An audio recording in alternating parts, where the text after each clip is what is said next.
Hi there, everybody. I want to talk today about a holy grail. It's not every day you could say you found a grail, something you've been looking for a long time, but I can say that day's come for me, or I should say it was yesterday that I got this. This is a box set, an official box set, that was put out in 1985 on Tarantula Records, and it's Zimmerman, Ten of Swords. And this has 134 tracks on it. It says the only definitive collection. 8 hours of music, over 8 hours of music, and 134 previously unreleased tracks, 1961 to 1966. Here's the front of it. There's the back of it, listing all the tracks, and we'll talk a little about what's on here, but not every track. And there's a detailed booklet enclosed, which we'll go through in a moment. And there's the spine of it. Now, first let me tell you about how rare this is. This goes for a lot of money, let's put it that way. I mean, I've been collecting vinyl again for about, I'd say 14 years total. And I've only seen this crop up, I think, 2 times in the 14 years that I've been back into vinyl again. And every time this has come up, it's something that I've wanted to get. And I'll tell you the story why in a moment. But it's always way out of my league price-wise. These things are very expensive. They go for $400, $500, $700. I saw one that said translucent, which I don't know what the translucent means, because the one that I have, these are on black vinyl, which is the only way that I knew about them from back in 1985.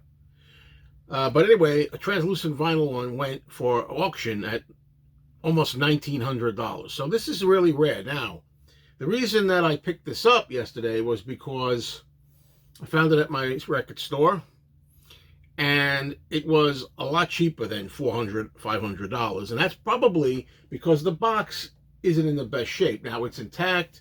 There are no tears or rips in the corners, but if you look closely, and the lighting isn't the best in here, there's brown spots all over this. Do we use the word mold? Brown mold? I don't know. But you can see it's supposed to be white like the top there. It's supposed to be really pristine white. And you can see the bottom here. See how it's whiter on the bottom? That is the color it's supposed to be. Like the Beatles' White Album. You can see the brownness in there. And the back too. And because of that, see the stains there? That's why I got this for a really good price. Now, I still wouldn't say this was not cheap. This is not a cheap set. It's 10 records in here. Not cheap at all, and it's still considered valuable today. But I got it for a relatively good price considering, and I'm lucky in a way the condition was a little off, because I'm not paying $400 and up for this. I paid a decent amount, but nothing near $400. All right, let's put it that way. So I want to tell you a little history before I show you what's inside here. I want to tell you the history that from my life, or what I remember about this. I had a friend back in the early 1980s and late 1980s, the whole decade really, and he was a big Bob Dylan fanatic. He loved Bob Dylan the way I collect the Beatles, and Dylan was his guy. In fact, he's the one who got me into Bob Dylan. You know, I didn't know much about Dylan. He got me into Bob Dylan around 1979, 1980, around that period. So that was really a great thing that he did for me. But I remember we used to go shopping all the time in New York's Greenwich Village, and there were a lot of record stores there at the time, really, underground type of stores. Literally, some of them were in the basements. And they had a lot of stuff, and that's where I got a lot of my original collection of Beatles stuff that I used to talk about back in the day. Anyway, I think this story is 1986, but we'll say 1985, 86, because 1985 was when this box set came out, and that would make it 40 years. 40 years has a more poetic ring, don't you think, to it? 4 decades ago this happened. We went to a store, and my friend and I noticed this box set in the store, and it was $60. And back then, in 1985 or 6, and I think it was 6, 1986-ish. Something like this for $60 was a lot of money. That was considered a lot of money, $60 for this. And I remember he didn't buy it. He was always very careful with his money. He didn't want to overspend. He didn't have a lot of money to spend. And after that, we left the store and we were walking outside in the village. And he said, please, Joe, just talk me out of it. I keep thinking I want to go back and get that Dylan box. Talk me out of it. And I said, are you crazy? I'm not going to talk you out of it. I'm going to talk you into it. You got to have this box. As a Dylan fanatic, Dylan head, supreme, you've got to have this box. And yep, he said, you're right. He turned around and he bought it. And of course, he wound up loving it. And he thanked me. Thank you for talking me into this, Joe. You know, a long time afterwards, he thanked me. Now, I was just getting into Bob Dylan, and I recorded on cassette tape. I no longer have those cassette tapes, but I recorded the whole thing for myself, for my own collection. I don't have it anymore, but I loved listening to these. And this box set came with a little booklet. All right, and there it is. You know, I like the way, you know, just typewritten. Not the most fancy type. And it tells you what's on these discs. There are 10 records here. 10 records on black vinyl, okay? And this runs the gamut here. Let me just first get to the list here. All right. First we have the Bob Dylan outtakes. Outtakes from the first Bob Dylan album, more or less, you would say. Dylan's earliest studio sessions. Then we have the Leeds music demos. Then we had the Freewheelin' Bob Dylan sessions. Great album.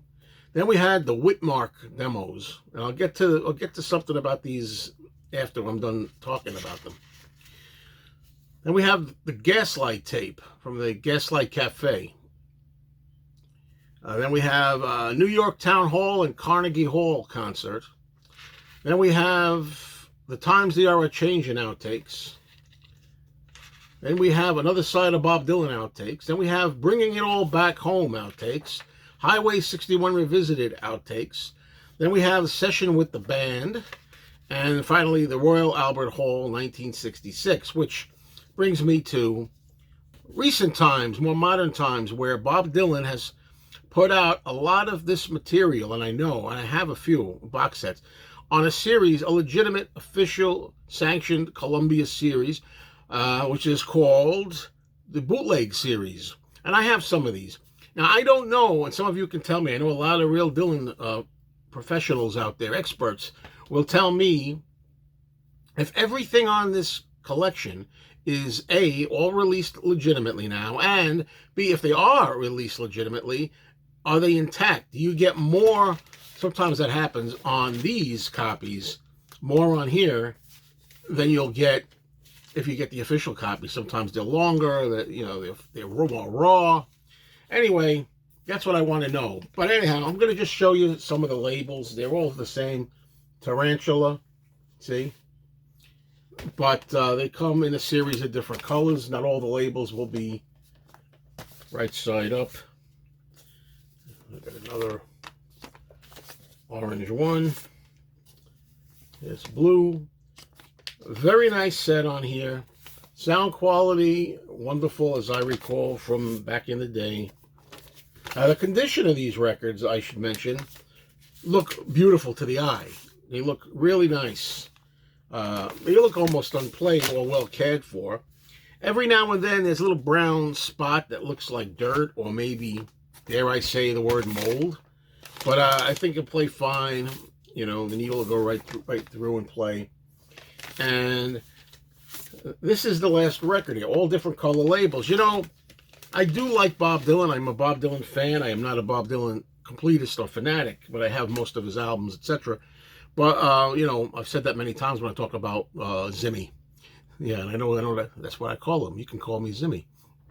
But this is just something I've wanted for so long. So this is something not just to listen to, but also to have for nostalgic reasons. This is something, and you all know if you collect what that's like.